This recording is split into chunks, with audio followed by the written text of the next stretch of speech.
Hey, what is going on, Fan Clan? Welcome back to the channel. My name is Danny Phantom. Hope you guys are all doing well now that we are narrowing down our week. At the time of recording this, it is currently Thursday night, May 6th, so almost Friday. Thank goodness, TGIF, right? Hey. But I'm very excited about this week's video, or tonight's video actually, because I've been thinking about this idea for a while where it comes to modern investing, as you could see from the description, and where I wanted to go with it, right? How I wanted to articulate the data and the research and things like that that I had available.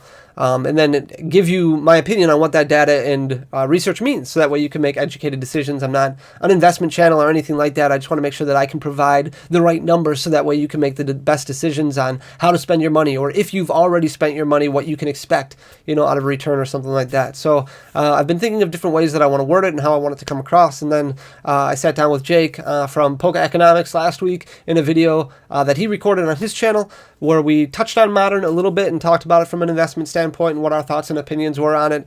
So it really got me to thinking about different sets that have come out over the past several years. And in specific, I wanted to kind of dig back information from about a year ago to figure out price points, where price points were really right before we had this giant boom, and how those numbers looked compared to where they were, let's say 5 years ago, from buying boxes or buying sealed product, because nowadays it seems like everybody is having a sealed collection. So I want to start out by just saying, before we dig too deep into this, when it comes to a sealed collection standpoint, there's a lot of people out there who are collecting sealed right now.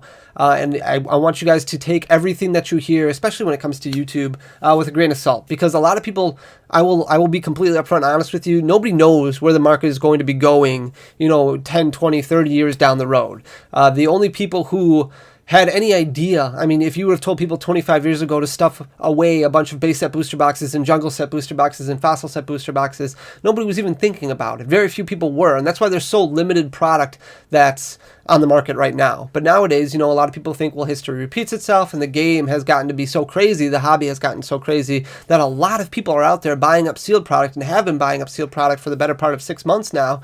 And I hear all the time, I'm stashing away, a case of each set, or a couple cases of each set. I'm just going to put them away in a storage closet for 20 years and let them appreciate. And while I don't think that that's necessarily a bad idea, I think that a lot of people are confused, and they have this idea that it's going to rise much like what we saw with base set or jungle set or fossil set, and they're going to have this giant appreciation, this giant return on investment. And personally, my own personal opinion is that I don't see that happening 20 years down the road. I don't think Rebel Clash is going to be a $25,000 set 25 years down the road. I could be wrong, and I hope I am, but I'm going to go over some data right now that kind of just goes over where prices are currently, where prices have been over the past year, just so you can kind of do some of your own research on your own. So we're going to move over to our handy dandy Google Sheet right now. So I did some research. I dug through some emails, and I went through an email.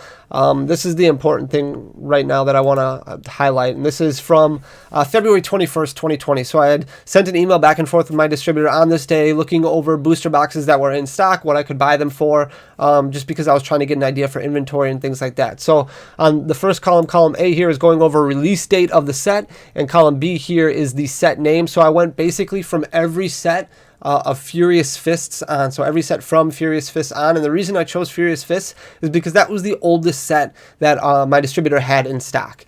So Furious Fists was in stock on February 21st, 2020. So we're talking about just over a year ago, right? So just over basically right around the time when Sword and Shield came out. I think Sword and Shield actually came out on this weekend of last year.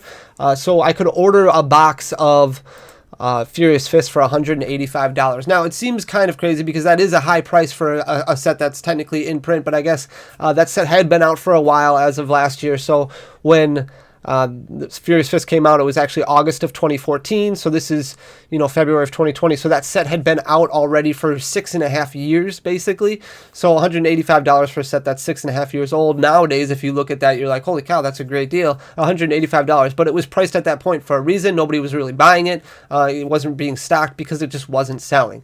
The reason I did not put any prices for any of these other ones is because they were just standard pricing. So anybody who would get, $80 for a booster box or $80 $72.50 for a booster box or $78 for a booster box, whatever your negotiated pricing is with your distributor, all these ones that have X's by them were available for purchase from wholesalers at that price. So Phantom Forces was out of stock in February of 2020. Breakpoint was out of stock from this specific distributor in February of 2020, and Ultra Prism was out of stock in February of 2020. Ultra Prism had that super weird, wacky short print run where it was basically sold out and out of print a week after release, and then they just never reprinted it up until October, November of 2020. So at this point in time, they were very difficult to find booster boxes. So then I went and looked at what it would cost me or what it would cost the end consumer to buy one of those boxes, one of those booster boxes in February of last year. And this took a little bit more digging because you can't really look at eBay sold listings or anything like that for that time. So what I did is I went through some different Facebook groups that I'm members of just to kind of see what prices were available, if these boxes were even available at that time, if people had them available and what price they were. So this is the price point of pretty much all the booster boxes at this time. Some of the booster boxes you could actually find for less, like Primal Clash, Roaring Skies, Ancient Origins, Breakthrough. A lot of these you could have probably dug a little bit deeper and found them for like $90 or so, but $100 is kind of the low barometer that I wanted to go to,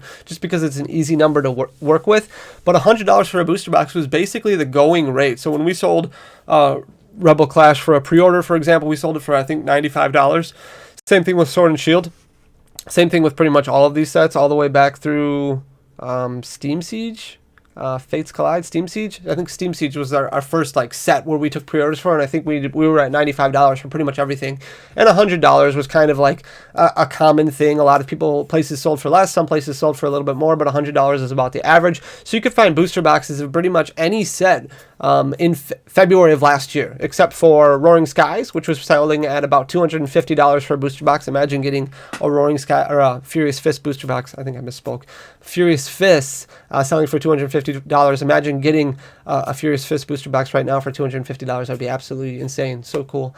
Phantom Forces was selling for about $750 at the time, so that was actually more of an anomaly. I didn't look at Flashfire. I wish I would have, but that one also was selling for quite a bit. Flashfire went out of print fairly quickly, and with the Charizard craze, obviously that set is a lot more important and a lot more in demand. And then Ultra Prism, like I already talked about, was kind of in demand because of its short print run. That was selling for about $165.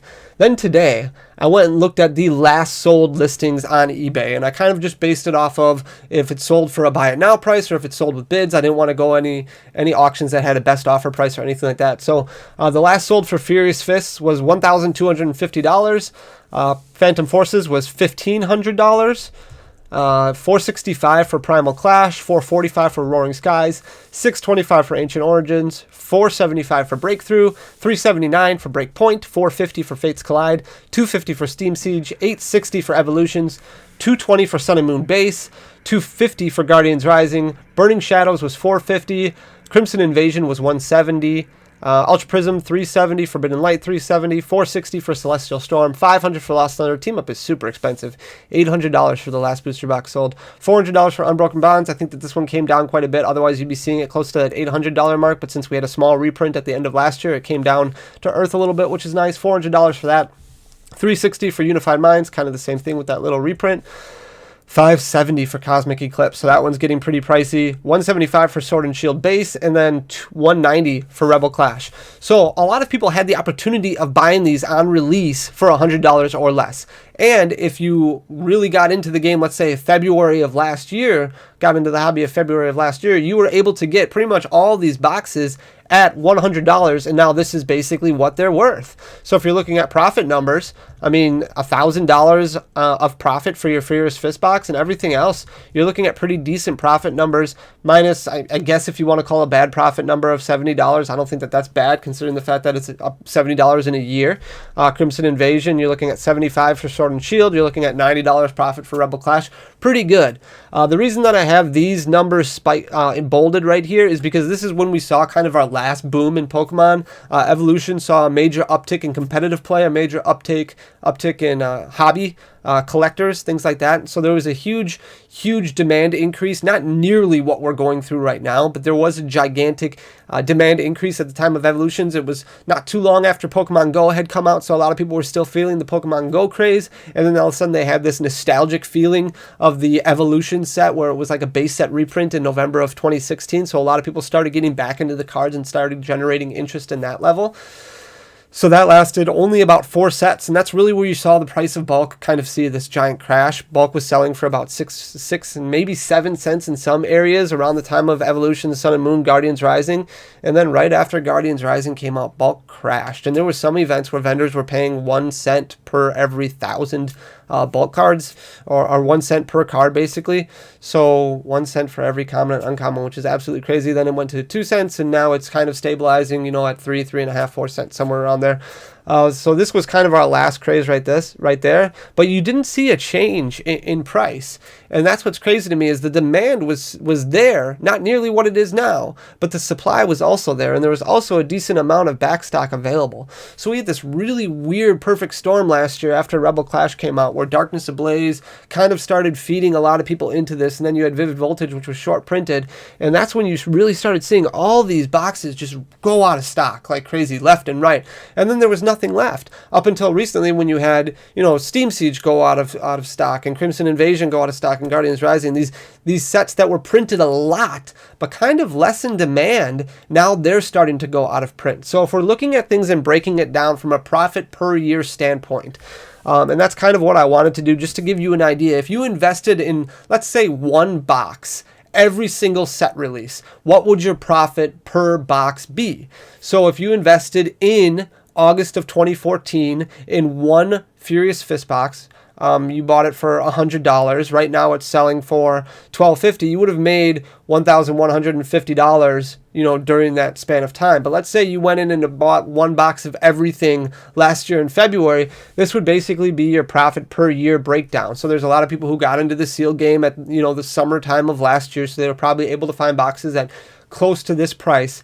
So your profit per year of release, basically you're looking at $1,000, and it's, you take that and you subtract 6.5 years is basically what Furious Fist was since it came out. You're looking at $153.85 per year, rounded off. So everything pretty much has decent numbers except for like Cosmic Eclipse, which you're looking at $313. Obviously that set is still high in demand, and it's only just over 2 years old, 2.5 years old. So pretty crazy numbers when you look at that. And then something like Team Up, which came out kind of at the same time 2 years ago, 2 years ago, February of 2019, you're looking at about $350 per year of profit because it's selling for $800. So if you would have bought one for $100 when it came out, you'd be selling it for $800 now. That's $700 profit, or $350 per year is the way that it breaks down.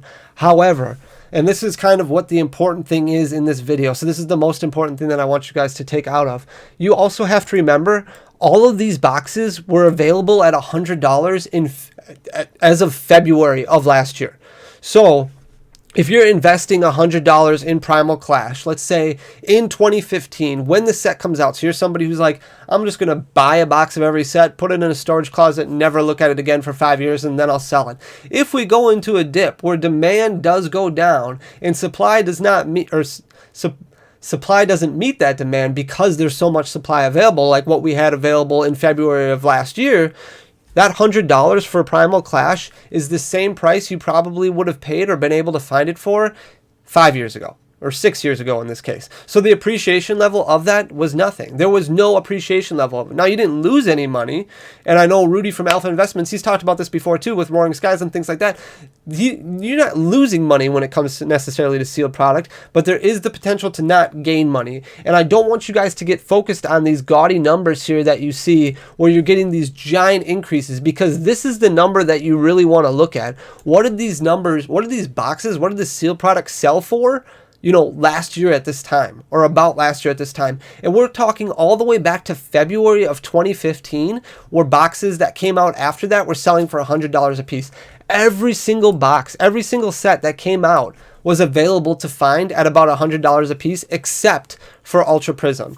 So a good return, I actually looked this up, a good return on investment is actually considered to be 7%. That's a barometer that most investors use based off of historical data from the S&P 500. So if you are somebody who's investing in Pokemon and you're looking at investing in Modern, because let's face it, Vintage is super expensive, and you're investing $100 in, let's say, the next set. So you're investing, well, we can't really use $100 in the next set. So let's say you invested $100 in Rebel Clash and you bought a booster box.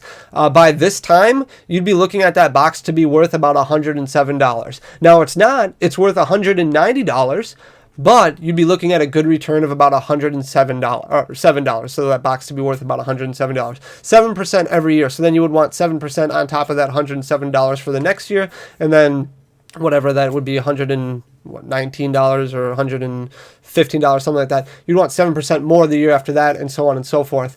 Nowadays, you're not looking at these booster box prices of $100. You're looking at booster box prices that are much closer to MSRP or higher. That's why it's important to try and find those booster boxes as close to MSRP level as you can if you're somebody who's looking at investing. Otherwise, just don't worry about investing and worry about enjoying the fact that you're opening a Pokemon product if you're going to be paying $140, because there's no guarantee that you're going to get that giant return that you're hoping for. A lot of people are looking at Pokemon as this giant opportunity of investing in modern product and getting this immediate return, or getting this return based off of, a year or 2 years of waiting. And based off of historical data, that's not necessarily what history is telling us. So we are kind of in an anomaly state right now where we have this giant increase for a year. And sure, you have some gaudy numbers here if you look at how high Evolutions has increased and you look at how high Furious Fist has increased. If you're somebody who was able to get the boxes in January of last year and you sat on them for a year, yeah, it was a really great move at that time. But now those boxes are all gone. A lot of people have bought them up. Think of how many people are sitting on Evolutions boxes,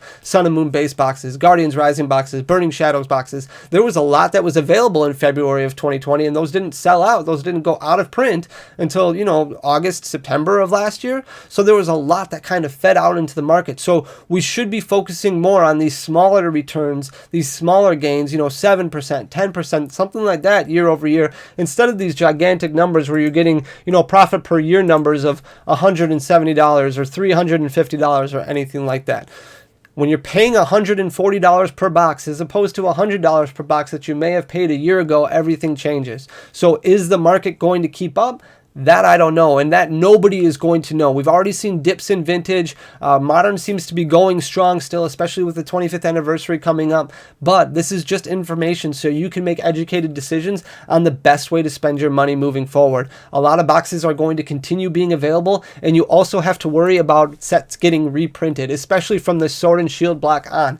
I don't necessarily think that they're going to reprint any booster boxes prior to Sword and Shield, but I do think there will be some regression that gets seen, at least in the immediate future when it comes to Modern. I don't know. You guys let me know in the comment section down below. I don't want to take up too much of your time and ramble too much, but I did want to provide these numbers so you guys can make educated decisions on what to do with your collection, or if you decide to continue, with a sealed collection investment or anything like that. I just thought they were fun numbers to kind of look over and give you an idea of what we are looking at in the Modern market, where we were a year ago, why that number is kind of an anomaly, because we were sitting on Primal Clash, Roaring Skies, Ancient Origins booster boxes being 5-6 years old, and they had not appreciated in value in those 5 to 6 years until this boom. So while sealed product is definitely a safe investment where you're not going to lose a lot of money, you're not guaranteed to make a ton of money either. So really pay attention to those slow gains, those steady gains, those marginal gains, especially if you're, a business or anything like that, or if you're just a hobby enthusiast, a Pokemon enthusiast, get your fun opening the packs up and have fun doing that. That's what's most important, obviously.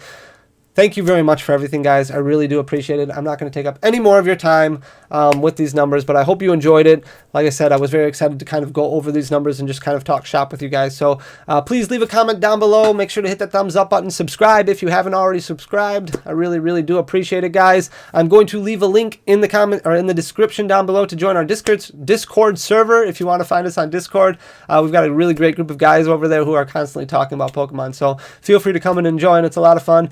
Until next time, guys, I hope you have a great weekend. Peace.